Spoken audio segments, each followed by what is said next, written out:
আমরা বেঁচে থাকার জন্য যে সমাজ গঠন করি, রাষ্ট্র গঠন করি এবং রাষ্ট্রের সরকারকে আমরা মেনে নেই, এই সরকারকে কতগুলো দায়িত্ব দিই এবং সেই দায়িত্ব পালনের জন্য সরকারকে আমরা কর্তৃত্ব দিই।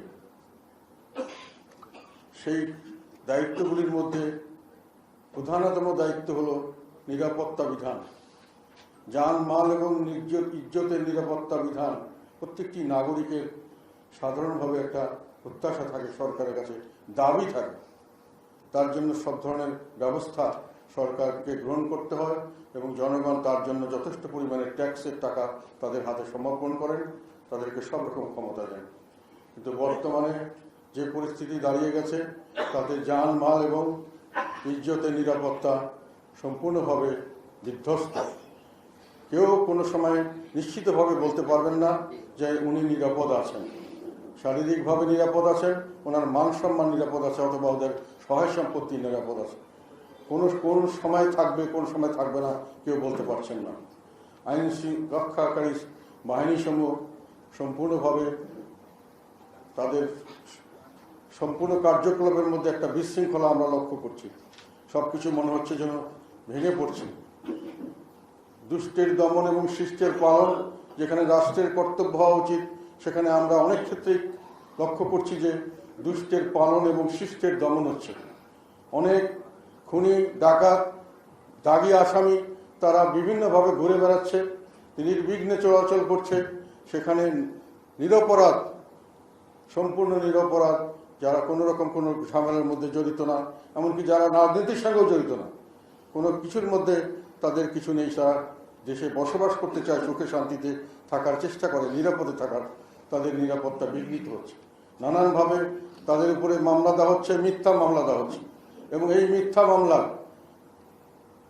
আইন রক্ষাকারী বাহিনী, যেগুলো শৃঙ্খলা রক্ষাকারী বাহিনী, তারা এমনিতে কার্যকর নয়, সেটা তো একটা জিনিস। কিন্তু আর একটা জিনিস আমরা এখন লক্ষ্য করছি, সেটা হলো তারা কিছু কিছু ব্যাপারে কার্যকর। সেটা হলো এই নিরীহ মানুষগুলিকে অনেক সময় অনেক অযথা হয়রানির শিকার করতে হচ্ছে তাদের কারণে। বিভিন্ন সময় তাদেরকে সবাই জানে মামলাগুলি ভুয়া মামলা, তারপরেও তাদেরকে হুমকি দেওয়া হচ্ছে, তাদের বাসায় গিয়ে তাদেরকে আটক করা হচ্ছে, আটক করার হুমকি দিয়ে তাদের থেকে অর্থ আদায় করা হচ্ছে। বিভিন্নভাবে ঘুষ বাণিজ্য চলছে। মামলা দেওয়ার ব্যাপারে কিছু লোক নিরাপদ মানুষের নামে মামলা দিয়ে সেখানে একটা বাণিজ্য সৃষ্টি করেছে। আবার সেই মানুষগুলি যখন বাসায় এসে ঘুমাতে চায়, তখন রাতের বেলা তার উপর হামলা, তার উপর নানান রকম নির্যাতন, তার উপর হুমকি, তাকে আবার সেখানে সেগুলো রক্ষা করার জন্য পয়সা দিতে হচ্ছে। মামলা যখন তাদেরকে নিয়ে যাওয়া হচ্ছে, ধরে নিয়ে যাচ্ছে আদালতে, সবাই জানেন যে এরা সত্যিকার অর্থে কোনো দোষী নয়। মোটামুটি সবাই আমরা জানি কোন লোক দোষী হতে পারে, কোন লোক দোষী নয়। যাকে বাদী, যে মানুষকে চিনে না, যে আসামিকে বাদী চিনে না, সেই আসামিকে নিয়ে যাওয়া হচ্ছে আদালতে এবং আদালতে তাকে কোনো রকম জামিন দেওয়া হচ্ছে না এবং তার এগেনস্টে এফআইআর করার জন্য অর্ডার দেওয়া হচ্ছে এবং সেখানে একটা বড় ধরনের বাণিজ্য হচ্ছে। যারা সেটা থেকে উদ্ধার করতে পারেন সেজন্য তারপরে জেলখানা নিয়ে যাওয়া হচ্ছে। জেলখানা নেওয়ার পরে জেলখানার মধ্যে পর্যন্ত তাদেরকে নানান রকমভাবে নিপীড়ন, নির্যাতনের শিকার হতে হচ্ছে। তাদেরকে অনেক ধরনের ঘুষ দুর্নীতির মাধ্যমে তাদেরকে বেঁচে থাকতে হচ্ছে, নানানভাবে তাদেরকে। তো এই ধরনের কতগুলি হয়রানিমূলক কাজ সমানে চলছে। কিন্তু স্বাভাবিকভাবে যে মানুষ, একটা নিরীহ মানুষ রাস্তা দিয়ে যাবে, তাকে যখন মারতে আসছে সেখানে আমরা কোনো আইন রক্ষাকারী বাহিনী দেখছি না। তাকে যখন খুন করতে আসছে তখন দেখি না। বাসের ভিতর ঢুকে যখন ছিনতাই করতে আসছে, মানে নারীদেরকে ধর্ষণ করার মতো ঘটনা ঘটছে বাসের ভিতরে, তখন করতে কিন্তু আমরা সেখানে আইন শৃঙ্খলা রক্ষাকারী বাহিনীকে তাদের রক্ষা করতে দেখি নাই। দেশে একটা ভয়াবহ আইন শৃঙ্খলা পরিস্থিতি সৃষ্টি হয়েছে। একদিকে মানুষের উপরে অসহায় নিরপরাধ মানুষের নির্যাতন, আরেকদিকে অপরাধীদের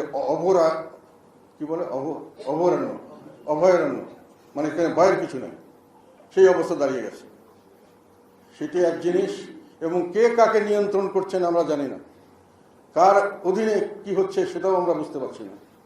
সর্বক্ষেত্রেই একটা বিশৃঙ্খলা। যার যা দায়িত্ব মনে হচ্ছে সেই দায়িত্ব পালন করতে উনি অপারগ অথবা করছেন না, আমরা কাজ পাচ্ছি না। আর দ্বিতীয়ত হলো বাজারে কোনো নিয়ন্ত্রণ নেই। বাজারের জিনিসপত্রের দাম প্রতিদিনই বাড়বে, এটা স্বাভাবিক, অনেক সময় বাড়তে পারে। সরকারের একটা দায়িত্ব আছে যে যদি জিনিসপত্র মানুষের স্বাভাবিক তাদের যে আয় তার মধ্যে কিনতে না পারে তাদের কিভাবে বাঁচবে তার একটা ব্যবস্থা করা। তার জন্য সরকার রেশন কার্ড দিতে পারেন, বিভিন্নভাবে সহায়তা করতে পারেন। আমাদের আশেপাশে অনেক দেশে করছে, ভারতে করা হয়। বিনামূল্যে সমস্ত চাল ডাল দেওয়া হয়, বিনামূল্যে মানুষকে রাখা হয়, তাদের স্কুলের খরচ দেওয়া হয়, তাদের চিকিৎসার খরচ দেওয়া হয়। সরকার ক্যাশ টাকা দেন, ছেলে মেয়েদের বিয়ের খরচ দেন, এমনকি মানুষের মারা গেলে তাদের যে শেষ পর্যন্ত যে আয়োজন অনুষ্ঠান তার জন্য পর্যন্ত সরকার অর্থ ব্যয় করেন। আমাদের মানুষ না খেয়ে থাকছে, টিসিবি দিয়ে কতগুলো কার্ড দেওয়া হয় সেই মানধাতার আমলের থেকে, যখন কোনো দরকার ছিল না, যখন মানুষের তেমনভাবে টিসিবি নিতে চাইতো না, তখন যেটা চালু করা হয়েছিল সেই সিস্টেমই এখন চালু করা হয়েছে। আমি এর আগে সরকারের সময় বলেছিলাম, হাসিনা সরকারের সময়, যে টিসিবি যেগুলো দিচ্ছেন দিনকে দিন লাইন বড় হচ্ছে এবং আস্তে আস্তে দেখা যাচ্ছে শুধু গরিব মানুষ নয়, মধ্যবিত্ত, নিম্নবিত্ত নয়, মধ্যবিত্ত মানুষ আছে। এখন আমি যেটা দেখছি সেটা হলো তার চেয়েও ভয়াবহ দৃশ্য। এখন দেখা যাচ্ছে যে মধ্যবিত্ত মানুষরা দাঁড়িয়ে থাকছে শুধু না, ঘন্টার পর ঘন্টা দাঁড়িয়ে থেকে তারপরে আবার ফিরে আসছে, কিছু কিছু নিতে পারছে না টিসিবির থেকে লাইনে দাঁড়িয়ে যারা দিচ্ছে কিছুক্ষণের মধ্যে শেষ হয়ে যাচ্ছে।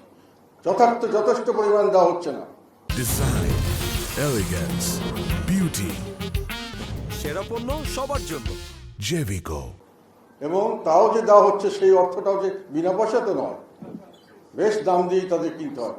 তথাপি এই সাশ্রয় করার জন্য মানুষ এত কষ্ট করছে। জিনিসপত্রের দামের লাগাম নেই, দাম বাড়লে তার যে মানুষকে বাঁচানোর জন্য কোনো বন্দোবস্ত সরকার যেটা করছেন অপ্রতুল এবং একেবারে হাস্যকর। আর তারপরে যেটা হচ্ছে আর একটা বিষয়, আমরা সবসময় অনেক দিন থেকে একটা বিষয় সবসময় বলে আসছি, সেটা হলো মানুষের তরুণ সমাজ দিনকে দিন বিভিন্ন জায়গায় লেখাপড়া করছে, বিভিন্নভাবে বেড়ে উঠছে, তাদেরকে একটা কর্মসংস্থানের ব্যবস্থা করে দেন, তাদেরকে সামনের দিকে বাঁচার ব্যবস্থা করে দেন। দীর্ঘদিন আমরা গত সরকার আমলে বলেছিলাম, এই সরকারের আমলে এসে কি দেখলাম, বাড়ার তো দূরের কথা, চালু মিল ফ্যাক্টরি 20,000 25,000 মানুষ চাকরি করে, বিভিন্ন জায়গায় 10-15,000 লোক চাকরি করে, সেই সব মিল ফ্যাক্টরিগুলোকে বন্ধ করে দেওয়া হচ্ছে বিভিন্নভাবে। ইচ্ছা করলেই তাদেরকে চালু রাখা যেত, সরকার দায়িত্বশীল হলেই অন্তত চালু যে কর্মসংস্থান সুযোগগুলি সেগুলোকে চালু রাখার ব্যবস্থা করতে পারত। কিন্তু আমরা দুর্ভাগ্যের সঙ্গে লক্ষ্য করছি যেগুলো চালু ছিল সেগুলোকে বন্ধ করে দেওয়া হচ্ছে, অত্যন্ত খালি শুধু প্রতিহিংসার জন্য, তো ঘৃণার কারণে, ঘৃণা আর প্রতিহিংসা এই সরকারের একটা প্রচার করা এবং সেগুলোকে নিয়ে একটা বিশাল একটা বাণিজ্য করা শুরু হয়ে গেছে। এখানে ঘৃণা এবং প্রতিহিংসাকে বাড়াতে হবে, এইটাই জন্য এখানকার আমাদের এখন ধর্ম হয়ে গেছে। কত ঘৃণা বাড়াতে পারো, কত প্রতিহিংসা নিতে পারো, এটাই হলো এখন রাজনীতি, এটাই হলো এখন সামাজিক নীতি। এটা এইভাবে কোনো দেশ চলতে পারে না। ঘৃণা মানুষকে ঘৃণিত আরো ঘৃণার সৃষ্টি করবে, যাকে আপনি ঘৃণা করবেন সে আপনাকে ঘৃণা করবে, যাকে আপনি প্রতিহিংসা নেবেন সে আপনাকে প্রতিহিংসা নেবেন। তাহলে এই প্রতিহিংসা এবং ঘৃণার রাজনীতির শেষ কোথায়? এটা আমরা দীর্ঘদিন থেকে দেখে আসছি, গত সরকারও করেছে। আমি তাদের কিন্তু তাদের প্রায়শ্চিত্ত করতে হচ্ছে। কিন্তু কথা হলো, আমরা এখানে কোথাও না কোথাও এসে তো আমাদেরকে থামতে হবে, যে পরবর্তীতে আমরা একটা শান্তির দেশ দেখতে চাই, আমরা ঘৃণার জায়গায় ভালোবাসা দেখতে চাই, আমরা প্রতিহিংসার জায়গায় সমঝোতা দেখতে চাই, বন্ধুত্ব দেখতে চাই। সকলে মিলে আমরা দেশকে, এটা আমাদের দেশ, সকলকে মিলে আমরা এই দেশকে আজকে সামনে এগিয়ে নিয়ে যাব। কিন্তু আমরা সেটা দেখছি না। ফলে আমাদের নিরাপত্তা নেই, আমাদের খাওয়া পড়ার ব্যবস্থা নেই, আমাদের চাকরি ভবিষ্যতের কোনো ব্যবস্থা নেই। এই পরিস্থিতিতে দিনকে দিন যে পরিস্থিতি সৃষ্টি হচ্ছে, সামনের দিকে মানুষ, ক্ষুধার্ত মানুষ বাড়ছে। ক্ষুধার্ত মানুষ, এই কথাটা আমি কয়েকবার বলেছি, ক্ষুধার্ত মানুষ আর যদি আইন শৃঙ্খলা সঠিক না হয় তাহলে এটা সমাজের জন্য একটা বিপজ্জনক পরিস্থিতি। ক্ষুধার্ত মানুষ, আইন শৃঙ্খলা যখন থাকবে না তখন তারা বিভিন্নভাবে তাদের ক্ষুধা মেটানোর জন্য বিভিন্নভাবে সব ধরনের চুরি, ডাকাতি, রাহাজানি, যে কোনো ধরনের এবং যে কোনো সুযোগ নিয়ে তারা মানুষকে লুণ্ঠন করতে চেষ্টা করবে। এবং সেই ঘটনা ঘটছে, এবং সেই ঘটনা ঘটে যত এখন পর্যন্ত যা দেখা যাচ্ছে, আইন শৃঙ্খলা যত খারাপ হচ্ছে তত ব্যবসা বাণিজ্য খারাপ হচ্ছে, তত মিল ইন্ডাস্ট্রি বন্ধ হচ্ছে। তাতে করে আবার বেকারত্ব বাড়ছে, আবার ক্ষুধা বাড়ছে, আবার আইন শৃঙ্খলার অবনতি হচ্ছে। এবং আইন শৃঙ্খলা অবনতি হলে আবার জিনিসপত্রের দাম বাড়ছে, আবার ব্যবসা বাণিজ্য নষ্ট হয়ে যাচ্ছে, আবার সেই জন্য বেকার সমস্যা বাড়ছে। তাতে এই দুষ্ট চক্রের মধ্যে পড়ে আমরা আস্তে আস্তে উপর থেকে তলের থেকে গভীর তলে চলে যাচ্ছি, আমরা ধ্বংসের পথে এগিয়ে যাচ্ছে বাংলাদেশ। এখন আমি কি সঠিক কথা বলেছি? এই আবর্ত থেকে আমাদেরকে বেরোতে হবে, কিন্তু এটা যেটা বললাম, আবর্ত থেকে বেরোনোর পরিবর্তে আমরা ঘৃণার চাষ করছি, আমরা প্রতিহিংসার চাষ করছি, আমরা দেশকে বিভক্ত করেছি, আমরা দেশকে একতাবদ্ধ করতে পারিনি। কিভাবে দেশকে বিভক্ত করেছি? আমাদের ইচ্ছা মতো। যারা বলেছেন তারা নাকি আন্দোলন করেছে, আমরা আন্দোলন করেছি, আমরাও ছিলাম, আমাদের মানুষ মারা গেছে, আমাদের মানুষ জেলে গেছে, কিন্তু ওনারা নাকি একই তারাই করেছেন, আর কেউ করে নাই। ওনারা যাকে বলবেন ফেসিবাদের বিরুদ্ধে, তারাই ফেসিবাদের বিরুদ্ধে, আর যাদের বলবেন ফেসিবাদের দোসর ফেসিবাদ, তারাই ফেসিবাদ এবং ফেসিবাদের দোসর করে ওনারা নিজের ইচ্ছায় দেশকে ভাগ করেছেন। এবং দেশের মধ্যে ঘৃণা, আপনি ফেসিবাদ বিরোধী, আপনি ফেসিবাদের দোসরদের উপরে ঘৃণা করেন, তাদেরকে প্রতিহিংসা নেন, তাদের পিছিয়ে লেগে যান, তাদের ঘরবাড়ি জ্বালিয়ে দেন, তাদের বিল্ডিং ভেঙে দেন। এই ধরনের রাজনীতি প্রচলিত করা হচ্ছে, এই ধরনের রাজনীতিকে আমরা প্রমোট করছি সরকারিভাবে। দুর্ভাগ্যের বিষয় হলো এইটাই। ফলে এই পরিস্থিতিতে যখন আইন শৃঙ্খলা নাই, যখন মানুষে এমনিতেই রাহাজানি চুরি বেড়ে যাচ্ছে, তখন আমরা রাজনৈতিকভাবে দেশে বিভক্ত করে দেশকে একটা গৃহযুদ্ধের দিকে নিয়ে যাচ্ছি। এখন দেশকে আমরা গৃহযুদ্ধ নিয়ে যে দেশকে কি ফেইল্ড স্টেট করব? একটা ফেইল্ড স্টেট, ব্যর্থ রাষ্ট্র করার পরে তারপরে আমরা কোথায় গিয়ে দাঁড়াবো? কোথায় যাব আমরা? আমাদের বউ ছেলে সামনের দিকে, আমাদের নাতি নাতনি কোথায় যাবে? কোন দেশে যাবে?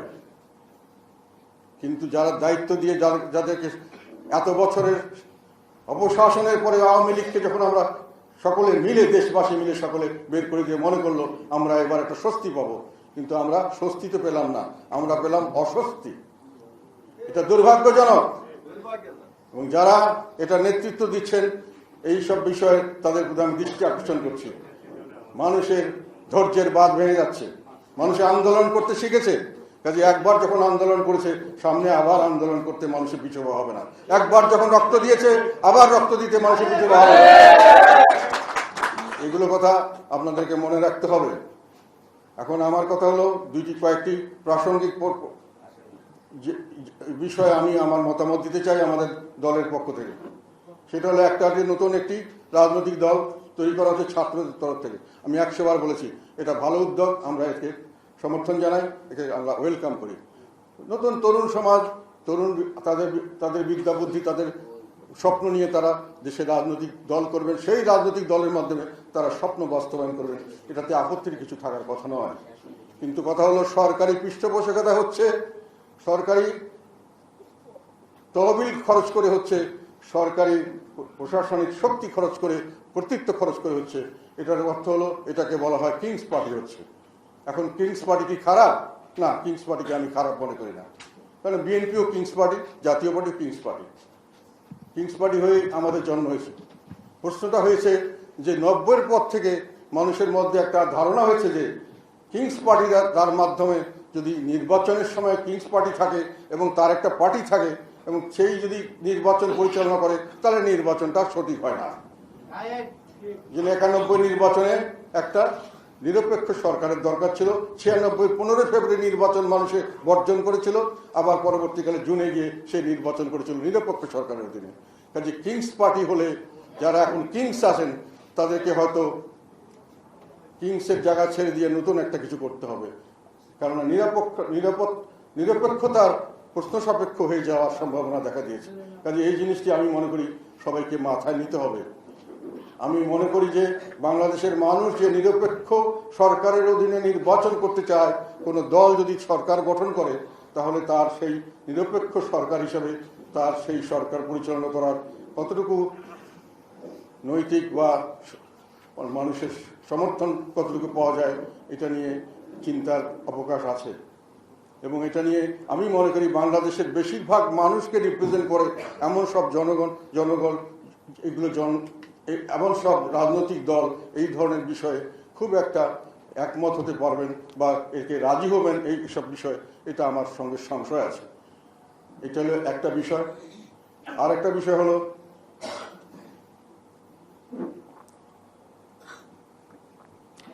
হলো সংস্কার। আমাদের এই আন্দোলনটা যেটা হয়েছিল, আমরাও আন্দোলনে ছিলাম।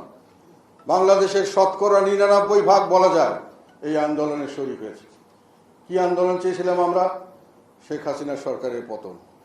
শেখ হাসিনা সরকার দেশে বৈষম্য সৃষ্টি করেছিলেন, দুর্নীতিতে, দুঃশাসনে অত্যাচার, নিপীড়ন, নির্যাতন করেছিলেন। আমরা এর থেকে মুক্তি চেয়েছিলাম, দেশবাসী মুক্তি চেয়েছিল। আওয়ামী লীগের লোকরাও এর সঙ্গে, আমার সঙ্গে অনেকেই তাদের সঙ্গে যখন কথা হয়েছে তারা এর থেকে মুক্তি চেয়েছিলেন। সবাই এর সঙ্গে সমর্থন ছিল না। আওয়ামী লীগ হলেই সবাই একে সমর্থন করেছেন তা নয়। তাহলে এত ব্যাপক সমর্থন কিভাবে পেল এই আন্দোলন? শতকরা ৯৯। আর একটা বিষয়ে মানুষ একমত ছিল যে ভবিষ্যতে যেন আর এক নায়ক এরকম কোনো গড়ে না উঠে, তার জন্য কিছু সংস্কার করা দরকার। কিন্তু কি সংস্কার করতে হবে সেটার সম্পর্কে কিন্তু জনগণ কোনো ম্যান্ডেট দেননি। এখন বর্তমান সরকার যেগুলো করছেন এগুলো সম্পর্কে অনেকেরই অনেক সংশয় আছে। কেউ বলছেন যে ওনারা, তাদের অভিজ্ঞতা নেই এসব ব্যাপারে। কেউ বলছে ওনারা যেহেতু একটা দল করছেন, সেই দলকে সাপোর্ট করার জন্য অথবা তার কিছু সহায়তা হবে, এই ধরনের কিছু সংস্কার আনতে চাচ্ছেন। এই ধরনের একটি সংশয় দেখা দিয়েছে। তারপরেও আমি মনে করি যে সংস্কারের বিষয়টি আলটিমেটলি গিয়ে পরবর্তীতে নির্বাচিত পার্লামেন্টে পাস করতে হবে। কাজেই এখনই সংস্কারের প্রস্তাব আপনি দিতে পারেন, সেমিনার করতে পারেন, কোনটা ভালো হবে মন্দ বলে দেশবাসীর কাছে তুলে ধরতে পারেন। কিন্তু দেশবাসী আপনাকে এখনো কোনটা গ্রহণ করেছে, কোনটা গ্রহণ করে নেই, সেই ম্যান্ডেট দেয় নাই। কাজে এই সংস্কারগুলো আপনাদের হাতে আমরা চাই না। আপনারা কোনো সংস্কার করেন, আমরা মনে করি এটা সঠিক হবে না। জনগণ এটা দেয়নি। এবং রাজনৈতিক দল বলতে যারা গিয়ে সমর্থন দিবেন, তারা কতটুকু এই সংস্কারের পক্ষে তাদের সমর্থন তাদের জনগণ দিবে সেটাও তারা জানেন না। কাজে নির্বাচনের আগে কোনো সংস্কার হওয়া উচিত না বলে আমরা বিশ্বাস করি। এবং আমি মনে করি বেশিরভাগ যারা জনমত পুষ্ট রাজনৈতিক দল তারা আমার সঙ্গে একমত হবেন। এবং যেহেতু এই এখন যেটা সংস্কার করবেন, যদি পরবর্তীতে এই সংস্কারগুলি জনগণের পক্ষে না হয়, জনগণ যদি এরা বিপক্ষে অবস্থান নেন, তাহলে এটা থাকবে না। এটা নিয়ে আরেকটা জটিলতা সৃষ্টি হতে পারে। কাজে যে ম্যান্ডেট জনগণ দেয়নি সেই ম্যান্ডেটে যাওয়া উচিত হবে না। আমাদের বিশ্বাস আপনারা এটা আপনাদের প্রস্তাবগুলি ছাড়িয়ে দেন, ওগুলোকে প্রচার করেন, আমাদেরকে দেখতে দেন, দেশবাসীকে দেখতে দেন। নির্বাচনের পরে কে কোনটা গ্রহণ করা হবে, কতটুকু গ্রহণ করা হবে, জনগণ যেটা ম্যান্ডেট দিবে, যে দলকে ম্যান্ডেট দিবে তারা ঠিক করবে। যদি সরকারি দল থাকে তারা ইচ্ছা করলে এখনই বলতে পারেন যে আমরা এগুলো করতে চাই, কিন্তু এখনই আপনারা করতে পারবেন না। আমি মনে করি করাটা সঠিক হবে না এবং ন্যায়সিদ্ধ হবে না এবং আইনসিদ্ধ হবে না। আপনারা পরবর্তীকালে নির্বাচন করে নির্বাচনের ম্যানিফেস্টোতে জানিয়ে দেন যে আমরা সংস্কার এইভাবে সংস্কার করব। এটা গ্রহণ করছেন আপনারা, করলে আমাদেরকে ভোট দেন, ভোট দিলে আপনারা এটা বাস্তবায়ন করবেন। এটা হলো নিয়ম। আমি আইনের কথা বলছি। হঠাৎ করে এসে আপনি দুনিয়া বদলে দিবেন সেই ম্যান্ডেট আপনাকে কেউ দেয় নাই। আপনাদেরকে যেটা দেওয়া হয়েছিল সেটা সামনে একটা নির্বাচন করেন, নির্বাচিত সরকার এগুলো ম্যান্ডেট পালন করবে। যদি আপনারা কোনো ম্যান্ডেট দিতে চান, কোনো সাজেশন দিতে চান, এটা আপনার উপস্থাপন করতে পারেন। উপস্থাপন করার জন্য আমি মনে করি কোনো আপত্তি নেই। এবং সংস্কার করার এই পরিস্থিতি এখন আমি মনে করি এমনিতেই নাই। আর ২ নম্বর হলো এই সরকারের উপর জনগণের আস্থাও সেভাবে নাই। এই জনগণ যে এই ম্যান্ডেট তাদেরকে যে প্রথমে অনেকেই বলেছিলেন ভালো কাজ করতে পারেন, ওনারা ভালো কাজ করছে, নিরপেক্ষ লোক। এখন কিন্তু এই ব্যাপারে মানুষের মধ্যে সংশয় দেখা দিয়েছে, ওনারা নিরপেক্ষ কিনা এই ব্যাপারেও সংশয় দেখা দিয়েছে। কাজে এই ম্যান্ডেট ওনারা গ্রহণ করেছেন বা পাঠ পেয়েছেন এটা আমি মনে করি না। একটা প্রকৃষ্ট উদাহরণ হলো যে আমাদেরকে ওনারা বৈষম্য করছেন। কাজে ওনারা নিরপেক্ষ হলেন কীভাবে? আমাদের নিউজ পেপারে আমাদের খবরাখবর দেওয়া হয় না, সাংবাদিকরা আমাদের খবর দিতে গেলে তাদের উপরে চাপ সৃষ্টি করা হয় বিভিন্নভাবে। তাহলে ওনারা নিরপেক্ষ কেমন করে হলেন? আমি সেই নির্বাচনে যদি অংশগ্রহণ করি তাহলে ওনারা তো আমাকে সঠিকভাবে প্রচার করবেন না, আমাকে অপপ্রচার করতে শিকার হতে পারে।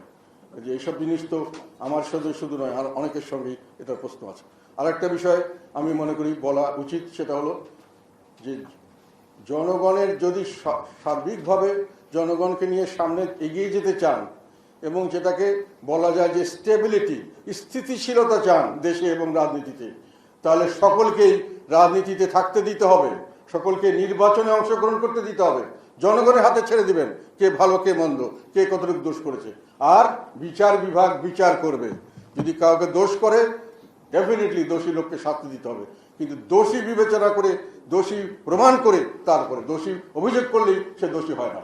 অভিযোগের পরে আপনাকে সাক্ষী প্রমাণ দিয়ে নিরপেক্ষভাবে বিচার করে যখন প্রমাণ করবেন যে সে দোষী, তখনই সে দোষী। আর কোনো দল দোষী হয় না। আমি মনে করি যে দল প্রচলিত নিয়মতান্ত্রিক রাজনীতির মাধ্যমে সরকার পরিবর্তনকে বিশ্বাস করে না, সেই সমস্ত দল ছাড়া আর বাকি সব দলকেই জনগণের সামনে রাজনীতি করতে দেওয়া উচিত। এটা আমি সবসময় বলে আসছি, এখনো বলছি। এবং কাউকে বাদ দিয়ে থাকলে তাদের যদি বড় ধরনের সমর্থন থাকে, আগে বলেছিলাম, আমি জামাতের ব্যাপারে বলেছিলাম, তাদের যদি বড় ধরনের জনসমর্থন থাকে, তাদের যদি কিছুমাত্র হলো বড় ধরনের হোক বা যে কোনো ধরনের জনসমর্থন থাকে, তাদের কিছুটা হলেও যদি সাংগঠনিক কাঠামো থাকে, তাহলে তারা সরকারের জন্য শুধু নয়, সমাজের জন্য অস্থিতিশীলতা সৃষ্টিকারী একটি বস্তুতে পরিণত হতে পারে। এবং যে কোনো সময় তারা আবার দেশের যে কোনো ধরনের সমস্যার সৃষ্টি করতে পারে, এবং সমস্যার সৃষ্টি হয়ে যাবে। কারণ এখন দেশ যেহেতু খারাপের দিকে যাচ্ছে, মানুষের অবস্থা ভালো না, মানুষের বিভিন্নভাবে অসুখী, সেখানে যে কোনো লোককে বাদ দিয়ে রাখলে তারা যদি এই নির্বাচনের বিপক্ষে তারা যদি পরবর্তীকালে কোনো আন্দোলন ডাক দেয় এবং তার পরবর্তীকালে সরকারের বিরুদ্ধে আন্দোলন করতে চায়, সেই আন্দোলন তারা যথেষ্ট সমস্যা সৃষ্টি করতে সক্ষম হতে পারে। কাজে এইটা মনে রাখতে হবে যে সকলকে একসাথে নিয়ে আমরা যদি ডাকি, তাহলে সকলে মিলেই আমরা দেশকে এগিয়ে নিয়ে যেতে পারবো। কাউকে বাদ দিয়ে রাখলে সে পিছন থেকে আমাকে সবসময় একটা যে কোনোভাবে একটা অসুবিধা সৃষ্টি করার একটা সুযোগ পাবে বা সুযোগ দেওয়া হবে। আমি সেই জন্যই মনে করি সমস্ত রাজনৈতিক দলের অংশগ্রহণে নির্বাচন হবে এবং ফ্রি ফেয়ার নির্বাচনের জন্য একটি নিরপেক্ষ সরকার, যাকে আমরা সবাই নিরপেক্ষ হিসেবে গ্রহণ করব, সেই ধরনের সরকার হওয়া উচিত। বর্তমান সরকারকেও সেইভাবে হয়তো চিন্তা করতে হবে যে আমরা নিরপেক্ষতা বজায় রাখতে হলে কি করতে হবে, সেই ধরনের বন্দোবস্ত তাদের নেওয়া উচিত। এটা আমার ব্যক্তিগত ধারণা, এবং আমরা মনে করি এটাই হলেই সামনের দিকে দেশ এগিয়ে যাবে এবং ভবিষ্যতের যে কোনো অস্থিতিশীলতা থেকে আমরা রক্ষা পাবো। এবার হয়তো দীর্ঘদিন সংগ্রাম করে শেখ হাসিনাকে উৎখাত করতে হয়েছে, কিন্তু এর পরবর্তীকালে যদি একই ধরনের কারণে সরকার পরিবর্তনের কোনো রকম ডাক আসে, খুব বেশি দিনের হয়তো সময় লাগতে পারে। তবে আমরা কি খালি এটাই করতে থাকবো? আন্দোলন করব, সরকার পরিবর্তন করব, আবার নতুন সরকারের আন্দোলন করব, আবার তাহলে দেশ কোথায় যাবে? একটা কথা মনে রাখবেন, এই দেশ হলো ওভার পপুলেটেড কান্ট্রি, আমরা অধিক জনসংখ্যার দেশ, আর এই দেশ হলো স্বল্প সম্পদের দেশ, স্কার্স resource and over populated country. এই দেশে যে কোনো ধরনের অস্থিতিশীলতা বড় ধরনের মানবিক বিপর্যয় সৃষ্টি করতে পারে, দুর্ভিক্ষ হতে পারে, হানাহানি কাটাকাটি হতে পারে, সমস্ত ধরনের মানবিক বিপর্যস্ততা, মানুষের বেঁচে থাকার কোনো স্বাভাবিকতা না থাকতে পারে। এই ধরনের পরিস্থিতিতে যাওয়া আমাদের মতো দেশের জন্য খুব বেশি একটা কঠিন ব্যাপার নয়। আমরা এটাকে কখনোই জোর করে তাদের টেনে নিয়ে যেতে চাই না। কে কোশ্চেন করতে চাচ্ছ? বলো। শিওর। আমরা সামনে নির্বাচনে অংশগ্রহণ করব, নির্বাচনের পরিস্থিতির উপরে। যদি আমাদেরকে সেই ধরনের কোনো পরিস্থিতির শিকার হতে হয় যেখানে লেভেল প্লেইং ফিল্ড হবে না, যেখানে নির্বাচনের নামে একটা একতরফা নির্বাচন হবে এবং অংশগ্রহণ করে আমি শুধু তাদেরকে একটা বৈধতা দেব, এই ধরনের নির্বাচনে আমরা অংশগ্রহণ করব না।